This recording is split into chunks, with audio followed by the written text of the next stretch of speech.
Hey guys, this is Colonial, and I am pleased today to bring you a brand new multiplayer Let's Play.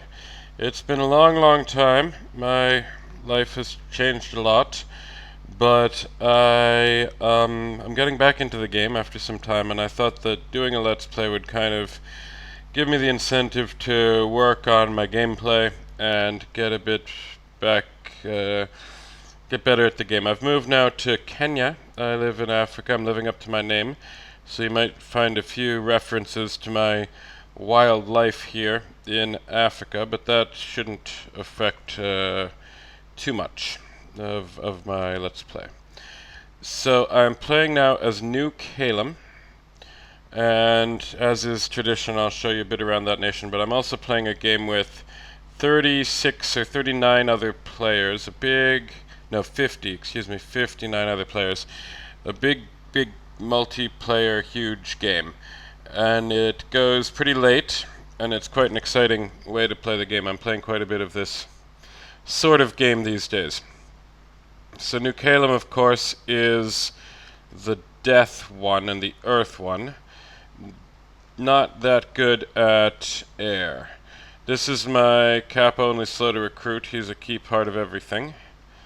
And yeah, even Air 3 on him is a rare treat, as you can see.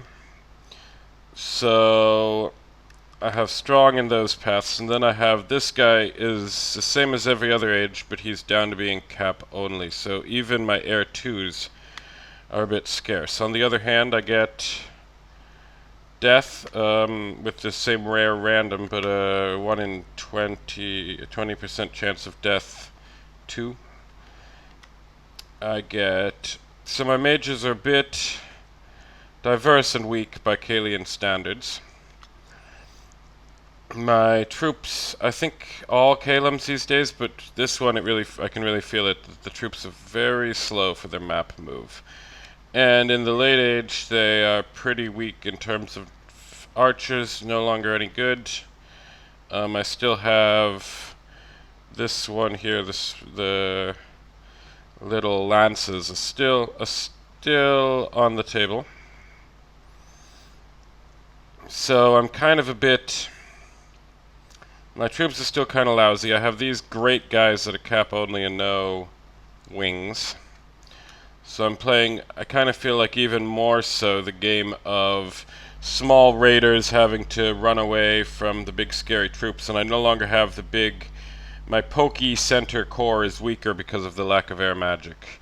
I do, however, have this. This is a key piece. He's a stealthy, high-quality troop, so I can raid better than anyone in the past, but when it comes time for a fair fight, I'm even worse than other Kalums. On the other hand, because I have this guy here, where is it? This guy has the paths.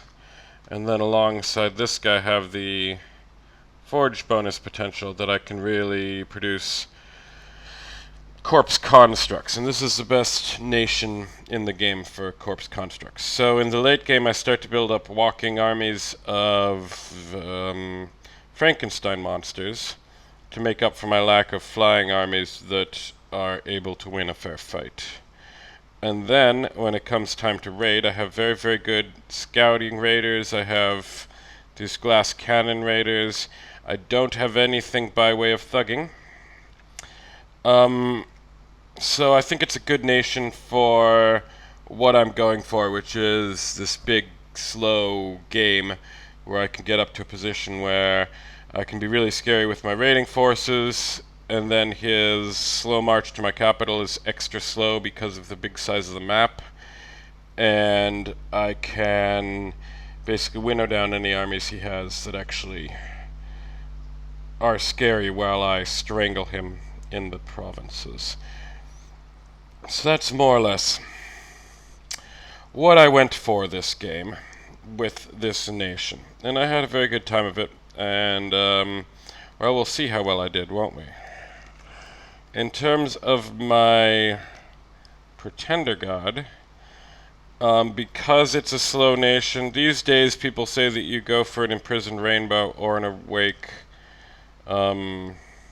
expander.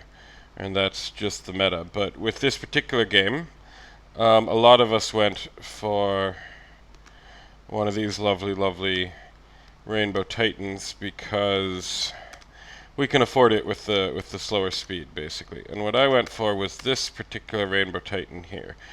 I still don't have any Astral, even in this diverse version of Calum, although I do have now the Death Fire cross path.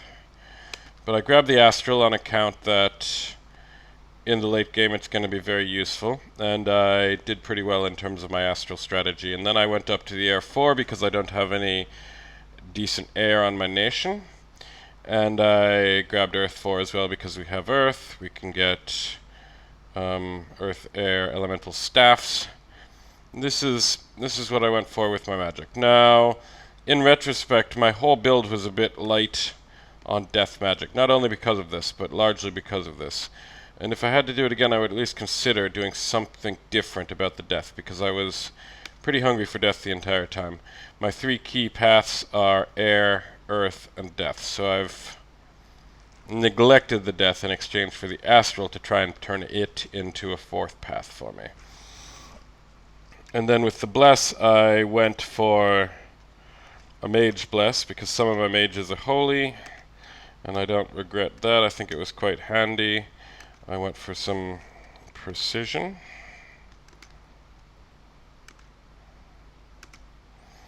And I went for, once you have the astral, you're going for a mage, you have to choose between Farcaster and Arcane Finesse, so I actually went for Farcaster. I'm not sure this was the best play. I was like, oh, it's fine because you can just build boosters for Arcane Finesse, but if you have a bunch of battle mages and you don't want to build them all boosters, Arcane Finesse has some real benefit there, although the Farcaster I found it very useful in the early game, and quite useful when I was on the back foot. It was nice to be able to throw things Farc as well with the precision as well. I can go to the back of the line, throw evocations or whatever further, and still hit because of the precision. So this is where I went with my bless. Now, for the rest of my build, decent Dominion. I put her to sleep. Wait. Now I'm trying to remember exactly what I did. Yeah, I think I actually went up for Dom 7. And in this game, these big ones, I kind of feel like having a bigger Dom is more important in retrospect, because with this I need 15 temples to max out my Dom. With this I need 20, and that's still a major investment no matter which way you swing it. I went up for growth 3, of course. It was pretty important in the huge game. I went there and there, and then what was it? Boom, boom, boom, boom, boom. As I think where I ended up in this particular game. I still have my ice armor, even though I no longer really care about the cold. So the cold 3 is nice to have. Good amount of magic. Very important for a late game. And then I could have gone for all productivity. What I was thinking about is I have a mage. My one small earth mage can produce more resources. So I figured if I went for a bit of supplies, or whatever they call this one, that would mean in the late game I could build up enough of those resource mages. It would give me a higher capacity later on if I put 1 into there and 2 into there. Now, in retrospect, I'm not unhappy with this, but it has more to do with the fact that this little bird was very important in pulling down my unrest. And slowly the unrest kept coming down across my empire. If I hadn't had the bird, that would have been a lot harder to deal with. So, in retrospect, I was happy with that particular play, but not necessarily because of the productivity because of the resources versus recruitment points game, and more because of the unrest reduction game. So this was who I went with. I named her after an old, well, my keyboard isn't plugged in, but I named her after an old vet from my early days who actually showed me how to play late age Calum. So that was my build. Now, I jump in on turn 2 with episode 1. I didn't save turn 1, but I did. I still actually have only turn 2 to show you today.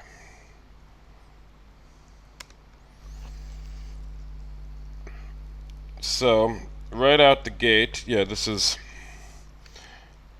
when you have this many nations, you have a lot of proclamations on day 1. On day 2, I guess. And I couldn't even see what this is because there's a bug after a certain number of events. Now, I was saying about my astral, right? I got very lucky, not just with my god, but also with my initial surrounding, because I got these astral mages here, I got these astral mages here, and I got, in fact, sages here. So I completely surrounded my capital with a bunch of more astral mages, which meant that my astral was not a problem all game. In fact, I basically more or less had astral being one of my core magic paths this game, which was great to see. Now, I started out in the more developed, so this is my map. This is what we're playing on. As you can see, it's enormous. Has a lot of thrones, a lot of people. This west is generally richer and more developed. Although then over on the far, far west it goes to absolute crap. People starting here and here. These are all deserts. People starting in these desert lands really had a rough time. But over in the east there's less farmland. Also in the west we have access to this cave network.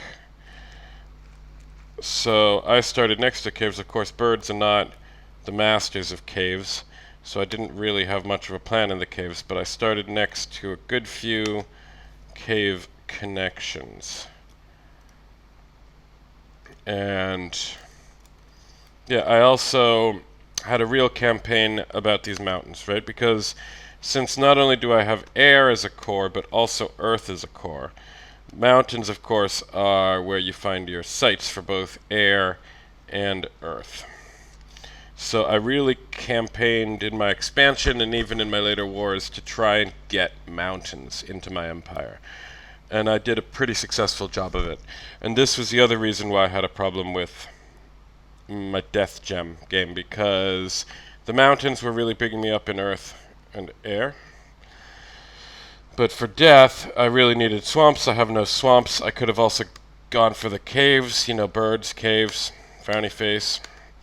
I didn't do that much with the forests. I didn't do that much with the plains. So I kind of suffered as far as death is concerned this entire game. But otherwise, I like to think, a pretty fun run. In terms of recording, I had some issues, but they were pretty manageable issues. And I hope that you can work through my novice at the Dominion situation and have a good time watching me play this game now for a while. I'll be publishing every week as a way to see maybe people will like that more, so you don't binge it all at once and get sick of it. So with that in mind, I think I will make this a short little episode 0, and I will see you guys every Monday for a while. I hope you enjoy. Ciao.